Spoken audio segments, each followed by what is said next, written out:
Welcome to Rithwika talks.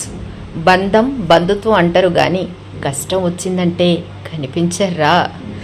ఇంట్లో ఉన్నోళ్ళందరూ మనోళ్ళే అనుకుంటే చివరికి ఏడ్చేది మనమే.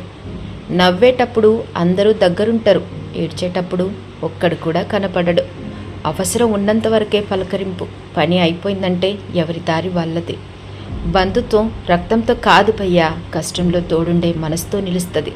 మన మంచితనాన్ని బలహీనత అనుకున్నోళ్లకు దూరంగా ఉండటమే సరైన జవాబు. నమ్మకం పోయిందంటే బంధం ఉన్నా లేనట్టే. మాటల్లో ప్రేమ చూపించేటోళ్ళు చాలామంది, చేతల్లో చూపించేటోళ్ళు మాత్రం గుప్పెడు మంది.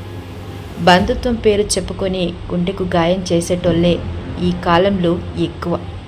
ఎవడు మనోడో ఎవడు కాదో కష్టం వచ్చిన రోజే తేలిపోతుంది. బంధం అంటారు, బంధుత్వం అంటారు, కానీ కష్టం వచ్చినాక ఒక్క ఫోన్ చేసేటోడు కూడా ఉండడురా. మనసు పెట్టి చూసినోళ్ళే చివరికి మనసే పగలగొట్టిండ్రు. రక్తం కలిస్తే బంధువులు అవుతారు, గుండె కలిస్తేనే మనోళ్ళు అవుతారు. అందరినీ మనోళ్ళే అనుకోకు.